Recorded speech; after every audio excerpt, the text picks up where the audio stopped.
오늘은 환난 날에 부르는 기쁨의 노래라는 제목으로 하나님의 말씀을 전하도록 하겠습니다. 이 하박국서는 바벨론의 침략으로 남유다가 멸망하리라는 이 위기의 상황 앞에서 기록이 되었습니다. 민족이 위기에 처하자 하박국 선지자는 마치 하나님께 불만 섞인 이런 질문을 쏟아놓기 시작합니다. 하박국서 1장 2절부터 4절 말씀에 보면은 이렇게 말해요. 여호와여, 내가 부르짖어도 주께서 듣지 아니하시니 어느 때까지리이까? 내가 강포로 말미암아 외쳐도 주께서 구원하지 아니하시나이다. 어찌하여 내게 죄악을 보게 하시며 패역을 눈으로 보게 하시나이까? 겁탈과 강포가 내 앞에 있고 변론과 분쟁이 일어났나이다. 이러므로 율법이 해이하고 정의가 전혀 시행되지 못하오니 이는 악인이 의인을 애워쌌으므로 정의가 굽게 행하여 짐이니이다. 자, 한마디로 말해서 이제 망하게 됐는데 왜 아무리 하나님 앞에 부르짖어도 응답하지 않으십니까? 어찌해서 의인은 고난을 당하고 저 악인들은 더 이렇게 번성하게 되고 흥황하게 돼서 우리를 치러 오는 이런 상황까지 벌어지게 됐습니까? 정의가 땅에 떨어지는 것 같은 이 시대에 하나님의 율법이 전혀 행해지지 않고 있는 이 시대를 바라보시면서 대체 하나님, 우리가 그렇게 기도하는데 뭘 하고 계십니까? 이런 말이에요. 하나님 뭘 하고 계십니까? 상황의 변화는 전혀 보이지를 않습니다. 선지자는 영적인 파탄 지경에 이르게 돼서 너무나 절망을 하고 있어요. 우리가 이런 표현 쓰잖아요. 이제는 더 이상 내려갈 곳이 없다. 그런 상황이에요. 기가 막힌 거예요. 하나님 앞에 기도하는 가운데 이 조국이, 자기가 선지는 하나님의 백성이라고 하는 이 백성이 이제 곧 멸망한다는 겁니다. 기가 막히는 거예요, 정말. 여기서 여러분 분명히 알아야 되는 것은 하나님을 섬기는 하나님의 백성에게도 분명히 이런 어려운 일이 일어날 수 있다라고 하는 겁니다. 우린 종종 그렇게 생각하잖아요. 하나님을 섬기면 어려운 일은 일어나지 않아야 되고 우리에게는 좋은 일만 일어나야 되고. 여러분, 이거 하나님의 일반적인 섭리를 몰라서 그런 거죠. 물론 이건 특별 섭리의 진행 가운데 일어나는 일입니다만은 그런 착각을 해서는 안 된다는 거예요. 이 전 세계적인 팬데믹의 상황 가운데서도 우리는 종종 이런 불만 섞인 그런 생각을 할 수 있습니다. 하나님은 대체 뭘 하고 계시는가? 이렇게 수많은 사람들이 죽어나가고 있고 참 이렇게 수많은 교회들이 고통을 당하고 예배도 제대로 드리지 못하고 있는 이 상황을 보시면서 하나님이요, 참 답답한 마음이 드는 게 사실이죠. 참 기가 막힙니다. 저도 사실 이제 한숨이 하루에도 12번도 더 나오는 것 같아요. 그런 마음이 듭니다. 어쩌면 이것이 이제 일반적인 생각일지도 모르겠어요. 혹은 우리가 인생을 살아가다가 우리 개인적으로도 이제 어떤 극심한 고난의 때를 만날 때가 있습니다. 그럴 때 우리는 금세 이런 생각을 하는 경향이 있죠. 내가 하나님을 잘 믿고 있는데, 아니 내가 정상적으로 하나님을 잘 섬기고 있는데 왜 내 인생에는 이런 일이 일어나는가?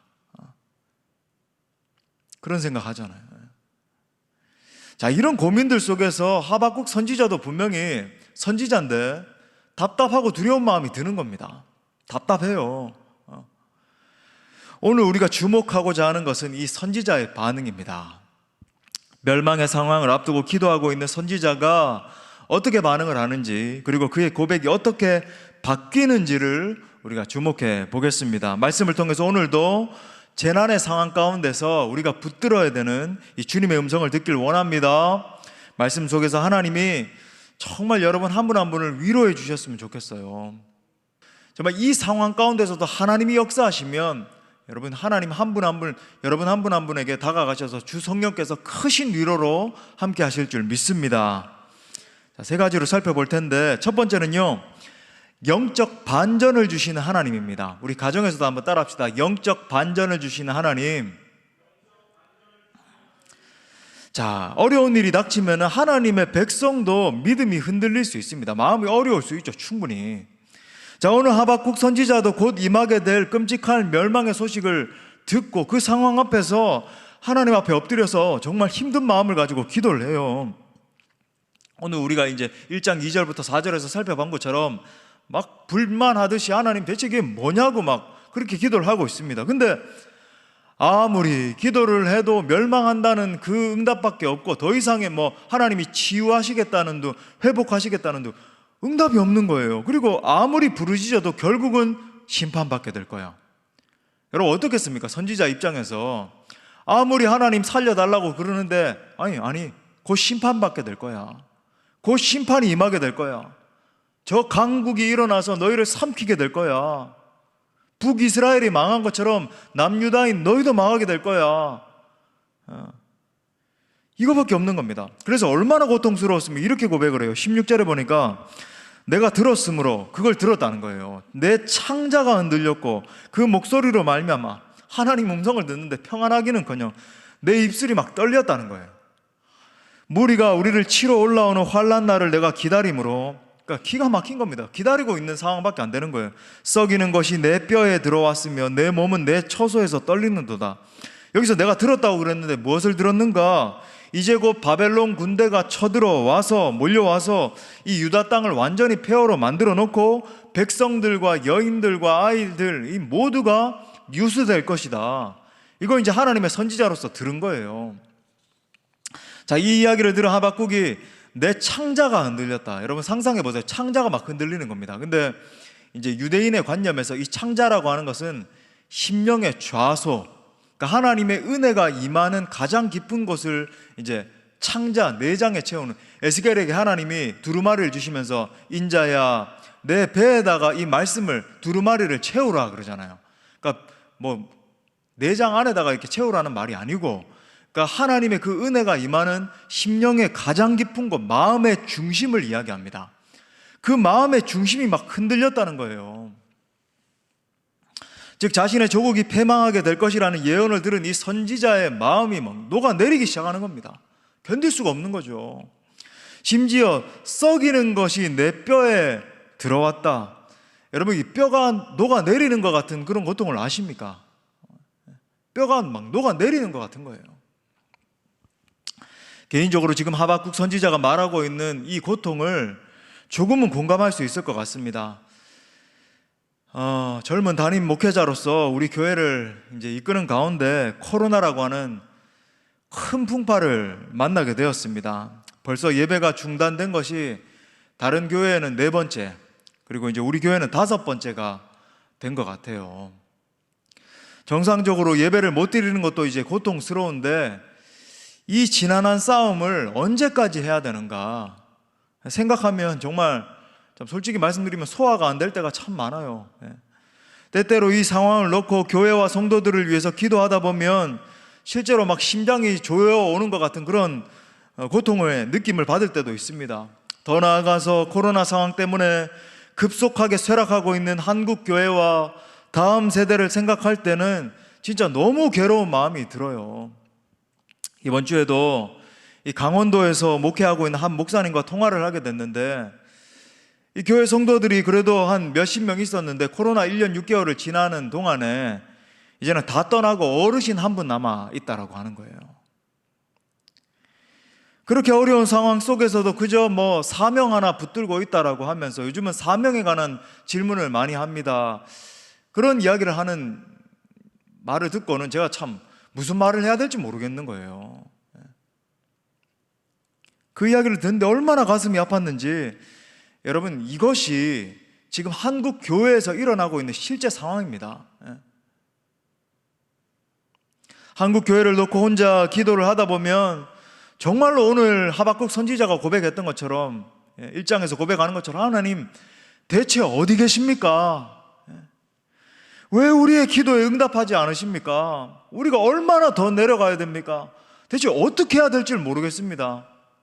회개 운동도 외쳐도 보고 눈물로 기도도 해보고 아무리 발버둥을 쳐도 하나님 대체 어떻게 해야 되겠습니까? 물론 하나님 앞에 우리 한국교회가 참 우리들이 부족한 게 많아요. 그게 사실입니다. 근데 참 우리 인간의 한계로서 대체 어떻게 해야 될지 모르겠는 거예요. 하박국의 마음이 느껴지는 겁니다. 답답해요. 제가 이 선지자의 마음을 어떻게 다 알겠느냐는 그래도 그 상한 마음에는 참 이렇게 뼈에 이 썩는 것이 막 온다라고 하는 이 고백에 조금은 공감이 됩니다. 여러분 우리가 이처럼 힘든 상황에서 기도를 하다가 실제 우리가 인간이니까 지칠 때도 있어요. 심지어 내 기도의 효력이 전혀 없는 것은 아닌가? 우리 공동체의 기도가 과연 하나님 앞에 닿고 있는가? 이런 생각이 들 때가 있습니다. 약간의 변화가 있거나 조금이라도 나아져야 하는데 그런 일이 일어나지 않을 때 기대가 무너지고, 심지어 하나님 당신에게 실망했습니다. 어느 책 제목이죠. 필립 얀시의 책 제목처럼 하나님 당신에게 실망했습니다. 이런 감정이 들 때가 있죠.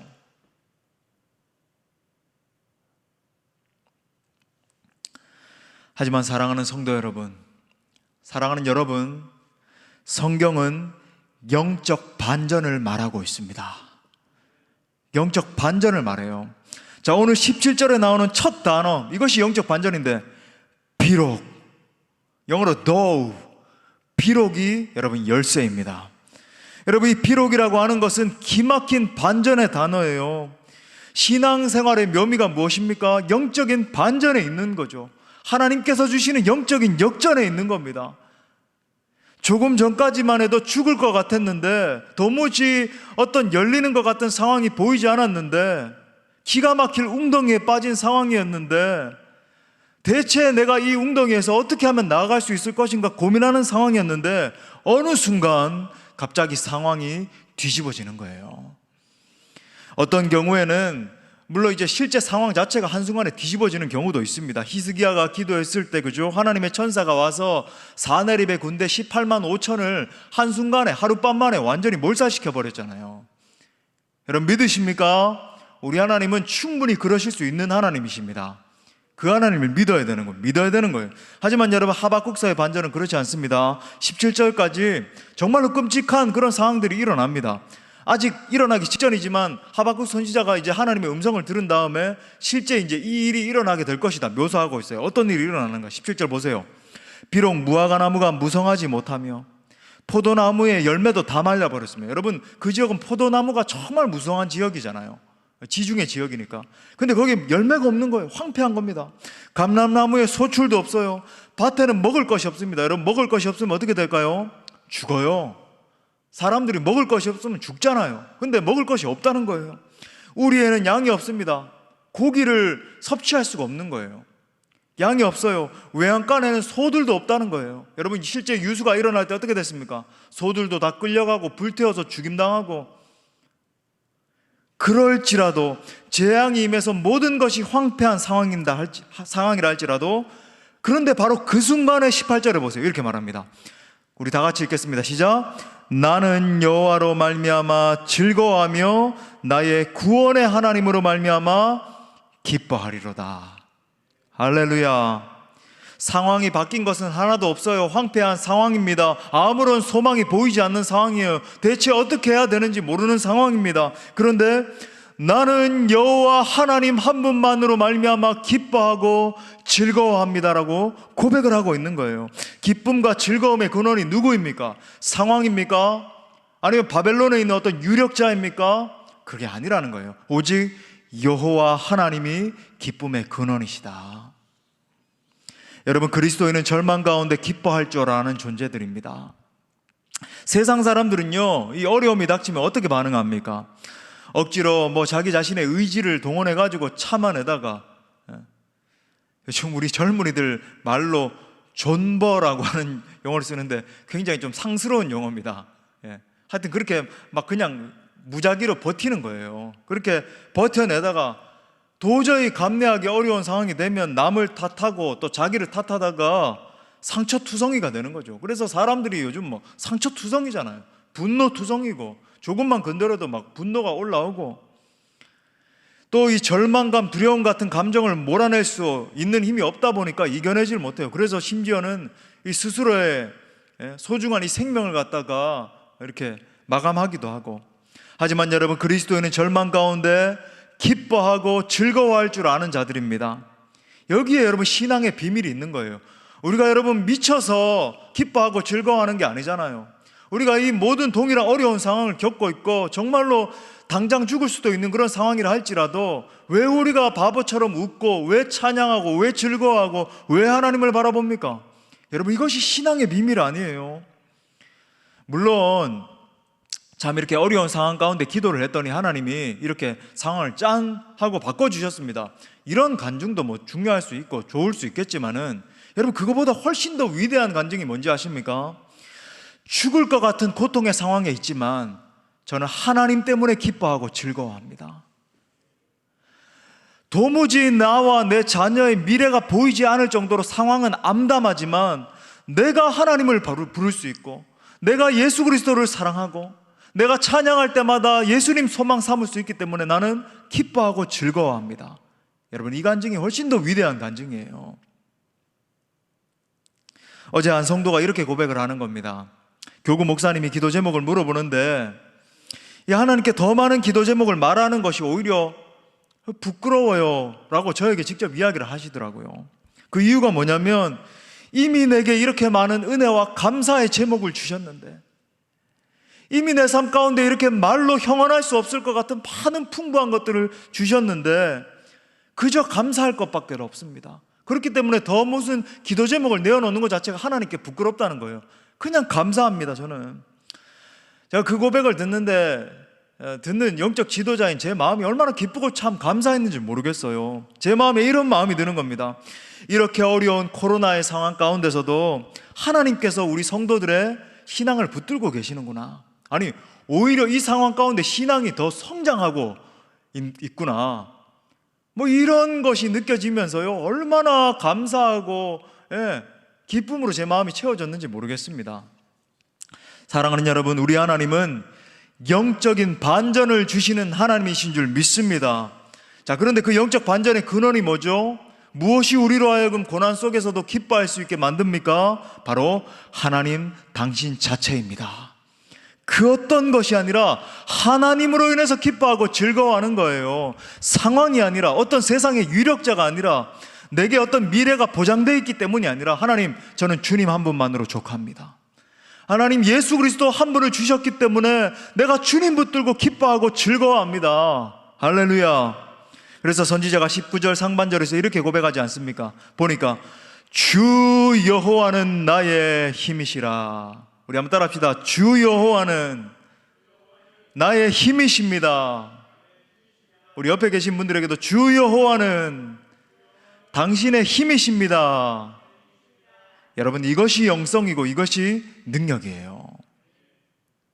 바라기는 이 믿음의 고백이 여러분 모두에게 터져나올 수 있기를 바랍니다. 자, 두 번째는요, 높은 차원의 기쁨을 회복시켜 주십니다. 또 한번 따라 합시다. 높은 차원의 기쁨을 회복시키신다. 자, 우리가 사는 동안에 이런 오류를 범하면 안 되는데, 내 삶 가운데 하나님 어려운 일을 전혀 당하지 않도록 도와주십시오. 여러분, 이건요 사실 현실적으로 불가능합니다. 저에게도 뭐 어려운 일이 닥칠 수도 있고, 여러분 우리 모두가 다 일반 은총 가운데 산다니까요. 뭐 현실을 초월해서 어디 구름 위에 사는 게 아니잖아요. 다 이렇게 어려움을 당할 수도 있고 또 기쁜 일을 맞을 수도 있고, 우리의 삶이 그런 거예요.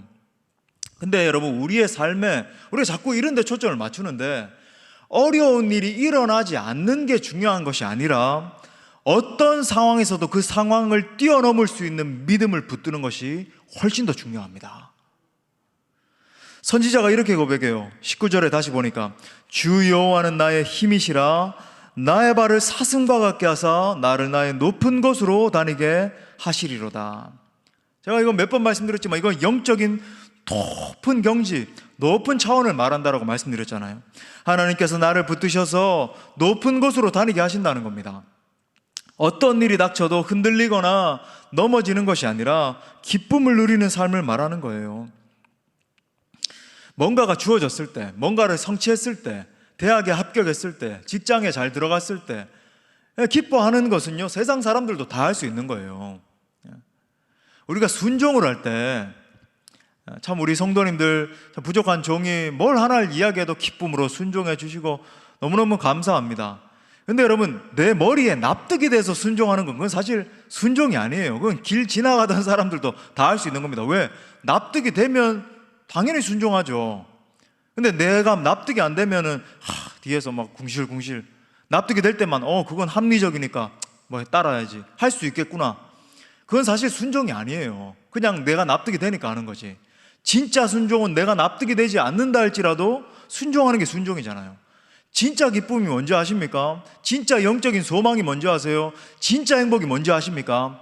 상황을 초월한 행복이에요. 여러분, 늘 불행한 사람들을 보면 언제나 어떤 조건을 갖추기 위해서 노력하잖아요. 그래서 10가지 중에서 한 7가지를 갖췄는데도 불구하고 내게 없는 2-3가지를 바라보면서 날마다 그걸 묵상하면서 슬퍼하고 낭망하고 좌절하잖아요. 하나님 내게 이렇게 많은 복을 주시는데 2-3가지 없는 것으로 말미암아 나는 이게 불행해. 나는 아직까지 이렇게 안 됐나 봐. 불행한 거죠, 당연히. 그렇게 생각을 하니까. 하지만 여러분, 진정한 성도는요, 이런 세상 사람들과는 달리 차원이 다른 삶을 살게 된다는 겁니다.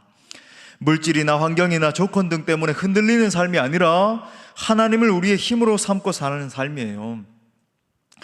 그런데 문제가 뭐냐면 오늘날 많은 그리스도인들도 관찰을 해보면 이런 기쁨을 잃어버렸다는 겁니다. 왜 기쁨을 누리지 못합니까? 세상은 항상 문제투성이인데 자꾸 이 세상에 있는 걸로 소망을 삼으려고 하는 거죠. 우리는 하나님 나라에 속해 있는 자들이라고 제가 누누이 말씀드리는데, 하나님 나라의 것을 바라보지 않고 하늘 것을 바라보지 않고 자꾸 땅의 것으로 내 소망을 더 삼으려고 하다 보니까 비교하고 분석하고, 그죠? 거기에 매몰되어 있다 보니까 불행한 거예요. 하지만 여러분 꼭 기억하십시오. 세상에서 즐거움을 구하면 구할수록 영적인 기쁨을 빼앗기게 될 것입니다. 세상적인 안정과 즐거움은 구하면 구할수록 불안해지고 평안이 사라져요. 그러니까 하나님과의 풍성한 관계로부터 오는 근원적인 행복함, 근원적인 기쁨을 잃어버리게 됩니다. 사실 성경은 이 관점에서 한 걸음 더 나아가는데, 하나님으로부터 기쁨과 즐거움을 누리지 않고 엉뚱한 것으로 만족을 누리고자 하는 삶 자체가 사실은 성경의 관점에서 징벌이라고 말해요. 자, 제가 수요일도 우리 함께 읽었는데 예레미야 2장 13절 말씀 우리 다 같이 한번 읽겠습니다. 시작. 내 백성이 2가지 악을 행하였나니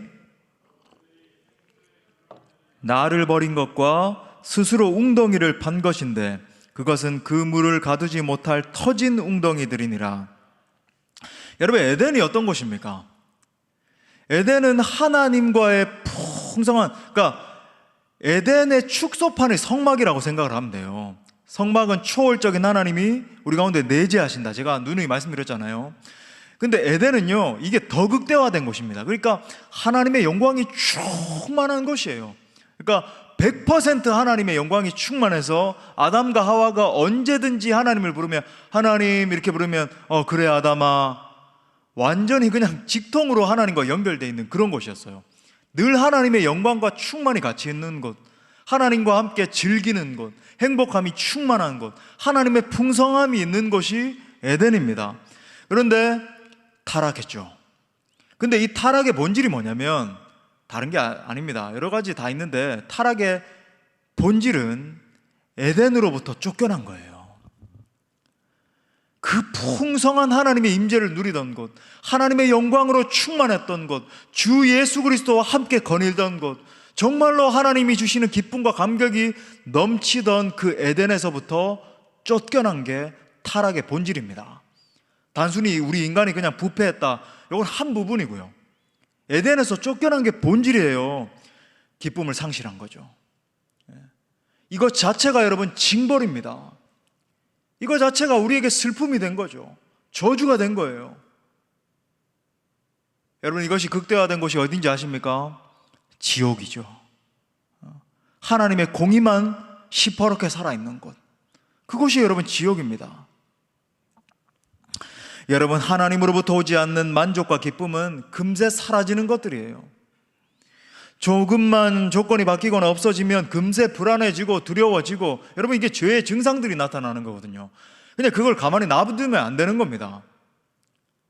하지만 여러분, 예수 그리스도를 구주로 믿고 따르는 우리는 어떤 존재들입니까? 우리는 세상에 살고 있지만 세상에 소속된 자들이 아닌 거예요. 여러분, 제가 수요일에도 말씀드렸죠. 우리는 하나님 나라에 속해 있으면서 세상을 바라보는 자들입니다. 여러분의 관점이 바뀌어야 될 줄 믿습니다.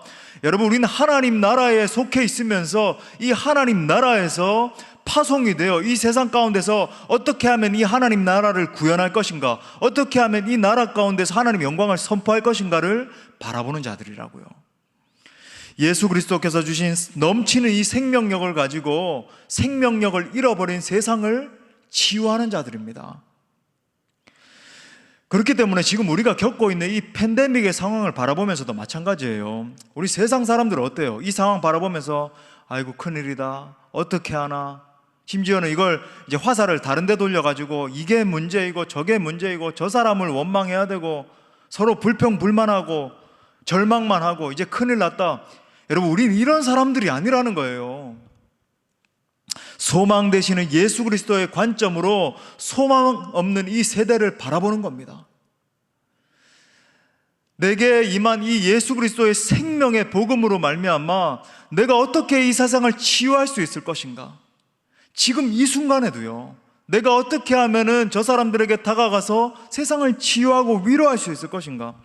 그런 사람들은 여러분 어떻게 반응하는지 아십니까? 어렵고 힘든 상황 속에서 여러분 이러고 있으면 여러분 잘못된 거예요. 아이고, 내 가족만. 아이고, 우리 애 이거 잘 보호해야 되는데 생명력을 잃어버린 모습이에요. 좌절만 하고 낭망만 하고 있는 게 아니라 여러분, 이런 지체들은요, 정말로 생명의 복음, 소망을 지니고 있는 존재들은요, 이 순간에도 아마 생명의 복음을 전하고 있을 겁니다. 실제로 그렇게 하고 있어요. 우리 성도들 중에서도 그런 간증을 합니다.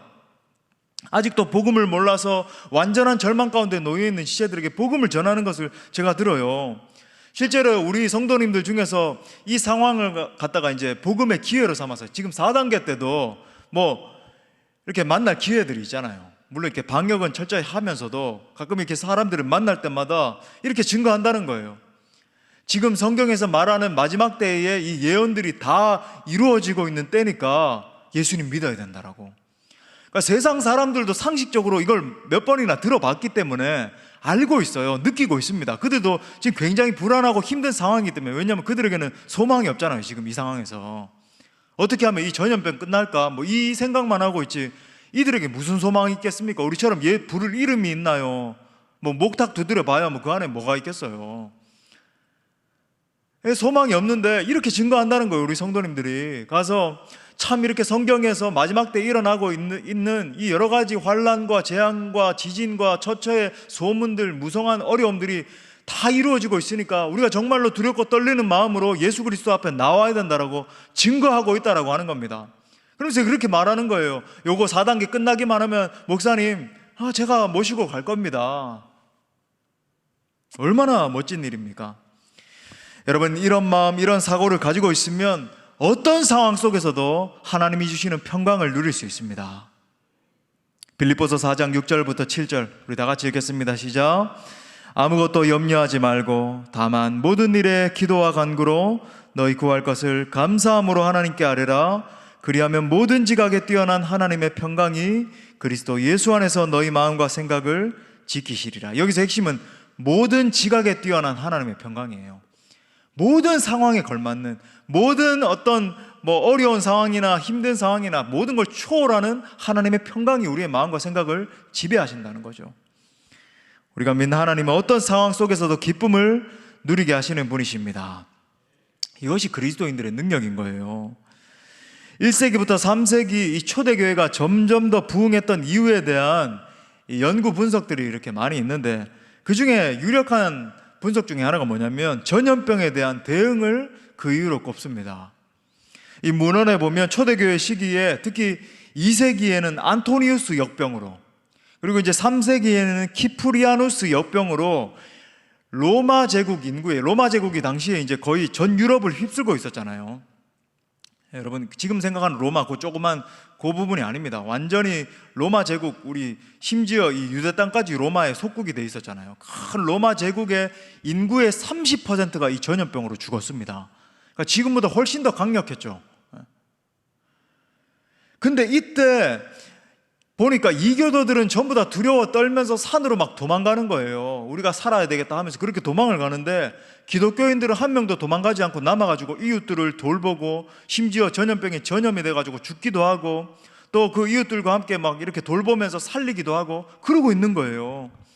이 헌신적인 모습에 감동을 받아서 이 이교도들이 한 명 한 명 예수님을 믿기 시작해서, 여러분 아시는 것처럼 313년에는 콘스탄티누스 대제에 의해서 로마 제국의 기독교가 국교화로 완전히 땅땅땅 기독교가 우리의 국교이다 선포되는 엄청난 일이 일어나잖아요. 여러분, 이것이 그리스도인들의 능력인 줄 믿습니다. 이 능력을 회복하는 모두가 될 수 있기를 축복합니다. 자, 마지막 세 번째는요, 결국 찬송하게 하시는 하나님입니다. 우리 또 한번 따라 합시다. 결국 찬송하게 하시는 하나님. 자, 하박국 선지자는 민족의 패망을 앞둔 이 극심한 어려움의 상황에서 무엇을 하면서 그의 글을 마칩니까? 19절 하반절에 보니까 우리 쭉 간 다음에 이 노래는 지휘하는 사람을 위하여 내 수금에 맞춘 것이니라. 지금 선지자는 찬양하고 있어요. 놀랍지 않습니까? 찬양하고 있어요. 하박국서를 읽어보면 제가 아까 이제 1장 2절부터 4절을 일부러 이제 좀 읽어드린 의도가 있는데, 기도로 시작해서 기도로 진행되다가 이 기도가 나중에 찬송으로 승화되는 역사가 일어나요. 심지어 뭐라 그래요? 내 수금에 맞춘 것이라. 이 하박국 선지자가 찬양하다 못해 수금까지 동원해서 악기로 찬양하면서 지금 하나님을 높여드리고 있는 겁니다. 놀랍죠? 그러니까 하박국서는요, 한마디로 기도와 찬양이에요. 바벨론의 침공으로 곧 망하게 될 유다를 바라보면서 선지자는 두려움과 떨림 속에서 기도했습니다. 그런데 놀라운 건 뭐냐면, 그렇게 기도하는 가운데 점차 두려움이 떠나가기 시작하는 거예요. 여러분, 실제로 기도는 두려움을 몰아내는 능력이 있습니다. 기도하지 않으면 환경에 짓눌리게 되지만, 기도하다 보면 하나님께서 우리의 감정을 다루시기 시작해요. 여러분, 그래서 제가 하루에 1시간씩 기도합시다. 지난 주일에도 말씀드렸죠. 1시간씩. 지금 뭐 어떻게 할 수가 없으니까 지금 각 가정에서 기도합시다. 여러분, 방 각자가 다 있잖아요. 집에 무릎 꿇고 거실에서 하셔도 좋고, 뭐 에어컨 틀어놓고 선풍기 틀어놓고 기도하시라니까요. 여러분, 기도하다 보면은 놀라운 역사가 일어나는데, 여러분, 내 속에 있던 뭔가 두려움과 염려와 여러 가지 뒤엉켜 있는 이 복잡한 감정들이 정화되는 역사가 일어나요. 치유됩니다. 우리 젊은 청년들, 우리 중고등부 학생들, 넷플릭스 보고 있다고 치유되는 게 아닙니다. 더 복잡해지고 더 심란하고, 그걸 채우기 위해서 더 클릭 하루 종일 보고 있고. 목사님 한 달에 12,900원밖에 안 하는데요. 그러니까 영이 점점 더 흐려지는 거예요. 영적으로 더 혼탁해지고 눈은 시뻘개지고 나중에 만나게 되면 영성 다 잃어버려서 겨우 생전에서 왔습니다 이러고 있고. 그러면 안 되는 거죠. 여러분, 우리가 기도하기 시작할 때 어느 순간에 하나님이 우리의 두려움을 가져가시고 우리를 새롭게 해주시고 기쁨을 부어주시는 걸 느끼는 거예요. 그러면서 결국 하나님이, 이 하박국 선지자가 하나님 앞에 기도할 때 어떻게 됩니까? 결국 이 기도가 승화돼서 찬양으로 바뀌는 역사가 일어나죠. 여러분, 찬양은 능력입니다. 시편을 보면 수많은 어려운 상황 속에서도 하나님을 찬양하는 내용이 나와요.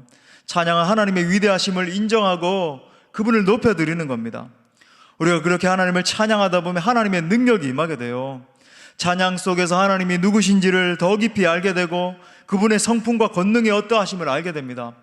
저는 종종 답답한 마음이 들 때나 슬픈 마음이 들 때나 그럴 때는요, 길을 걸으면서 하나님을 찬양해요.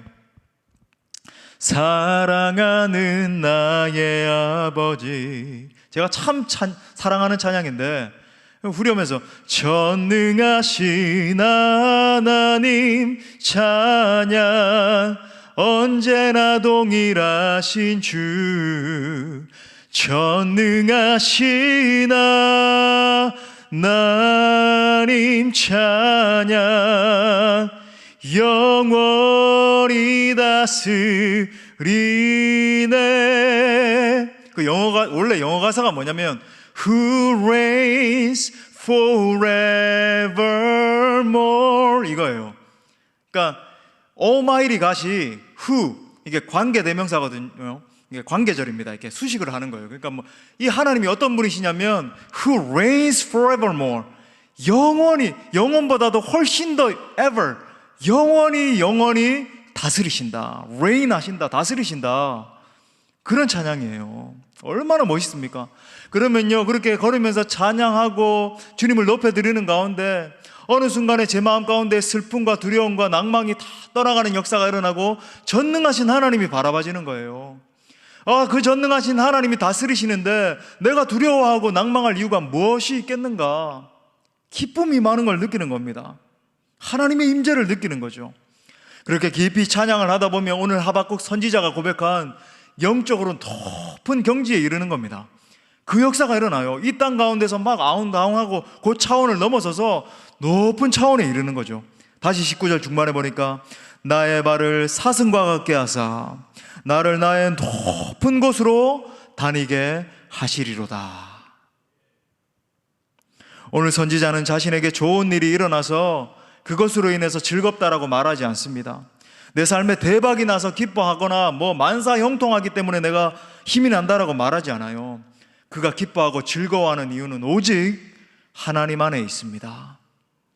기도하고 찬양하는 가운데 하나님의 임재가 느껴지기 시작하니까 모든 근심 걱정이 다 떠나가는 역사가 일어나는 거예요. 이것이 성도의 믿음인 줄 믿습니다. 바알과 실라를 아시잖아요. 부활하신 예수 그리스도를 증거하다가 옥에 갇혔는데 두려움에 벌벌 떨 수도 있었겠죠. 감옥에 갇혔어요. 그 2000년 전에 그 음산한 감옥에 갇혀 있는데 그곳에서 낭망하고 절망하는 것이 아니라 앞에 간수가 지키고 있다는 것을 알면서도 찬양하기 시작했어요. Blessed be the Lord God Almighty who reigns forevermore. 영원히 다스리네. 막 찬양하기 시작하니까 지진이 일어나서 옥문 빗장이 열려지는 역사가 일어난 줄 믿습니다. 그러므로 사랑하는 성도 여러분, 이 상황 속에서도 주님을 즐겁게 찬양할 수 있기를 축복합니다. 여러분의 심령 가운데서부터 찬양이 터져나올 수 있기를 바라요. 그렇게 기도하며 찬양할 때 결국 모든 어려움을 이겨내고 기쁨의 제사를 드리게 하실 줄 믿습니다. 말씀의 결론을 맺겠습니다.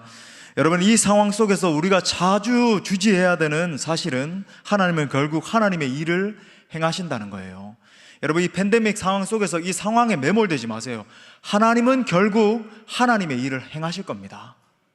그게 정확히 언제인지 이게 언제 끝나고 그건 몰라요. 하지만 지금 하나님의 섭리적 허용하심 가운데 이 일이 일어나고 있는 걸 우리가 알잖아요. 우리는 마땅히 하나님 앞에 회개하고 바로 서야 됩니다. 그런데 여러분, 결국 하나님은 하나님의 일을 행하실 거예요. 여기서 중요한 점이 있다라고 한다면 우리는 우리 입장에서 하나님과의 관계가 끊어지지 않도록 쉬지 말고 기도하고 찬양해야 합니다. 무슨 일이 있어도 하나님을 향해서 손을 들고 찬송할 수 있기를 바라요. 주님은 위대하신 분이십니다. 제가 섬기는 주님은 찬양 받으시기에 합당하십니다. 주님은 신실하신 분이십니다. 오 주님, 제가 믿는 하나님, 전능하신 우리 주 예수님은 역사를 주관하시는 분이십니다. 찬송할 수 있기를 축복합니다. 여러분, 하나님은 우리의 피난처시고 우리의 방패시며 우리의 요새가 되십니다. 그 하나님을 신뢰하고 바라보십시오. 그 하나님께 기도하고 찬송하십시오. 이것이 이 어려움을 이겨내고 승리할 수 있는 비결이에요. 아무쪼록 힘든 상황 속에서도 하나님 한 분만 붙들고 믿음으로 승리하는 모든 주의 권속들 될 수 있기를 간절히 축원합니다. 우리 말씀을 주신 하나님께 영광의 박수 올려드리겠습니다. 우리 함께 찬양하고 뜨겁게 기도합시다. 우리 아까 고백한 것처럼 모든 상황 속에서도 주님을 바라보기를 원합니다. 우리 찬양합시다. 모든 상황 속에서, 모든 상황 속에서 주를 찬양할지라. 주는 너의 큰 상급, 주는 너의 큰 상급, 큰 도움이십니다. 큰 도움이시라.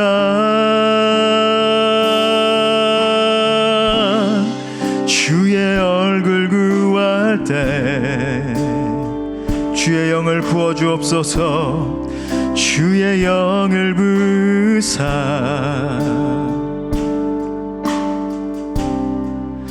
크신 사랑 안에서 주를 보게 하소서, 주를 보게 하소서. 아멘. 내 영혼이 확정되고, 내 영혼이 확정되고 확정되어 싸우니 믿음에 눈들어 주를 바라봅니다. 내 영혼이 확정되고 확정되어 싸우니 믿음에 눈들어 주를 바라봅니다. 다시 한 번 더 모든 상황 속에서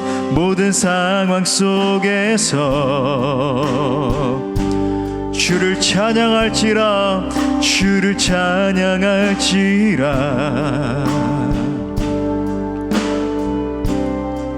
주는 너의 큰 상급, 큰 도움이십니다. 큰 도움이시라. 아멘. 주의 얼굴 구할 때 주의 영을 부사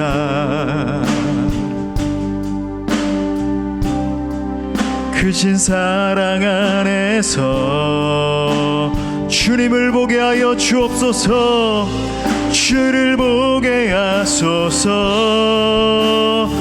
우리 각 가정에서도 두 손을 높이 들고 고백합시다. 내 영혼이 확정되고 확정되어 싸우니 믿음에 눈들어 주를 바라봅니다. 내 영혼이 확정되고 확정되어 싸우니 믿음에 눈들어 주를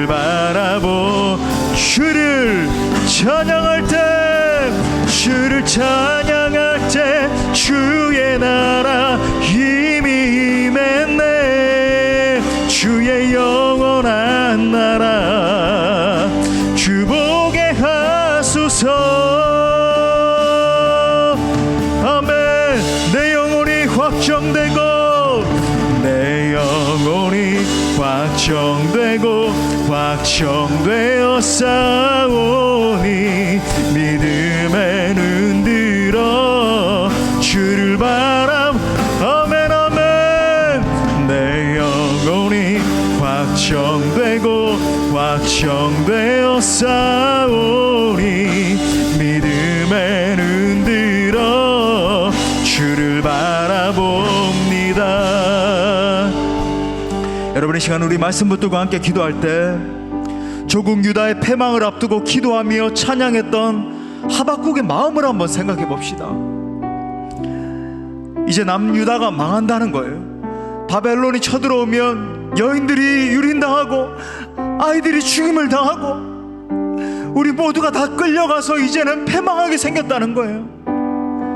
그런데 그런 상황 가운데 하박국 선지자가 어떻게 이 기도의 시를 마무리합니까? 주 여호와는 나의 힘이시라. 나의 발을 사슴과 같게 하사 나를 나의 높은 곳으로 다니게 하시리로다. 여러분, 이 시간 함께 기도할 때 나의 힘이신 하나님, 어떠한 상황 속에서도 하나님을 나의 소망으로 삼고 하나님만 의지하게 하여 주옵소서. 그래서 이 어려운 상황을 이겨내고 더욱 높은 곳에서 주님을 찬양하는 역사가 나타나게 해달라고 기도합시다. 내게 힘과 능력을 부어주옵소서. 주님 찾습니다. 주여 주여 주여. 할렐루야 할렐루야. 주여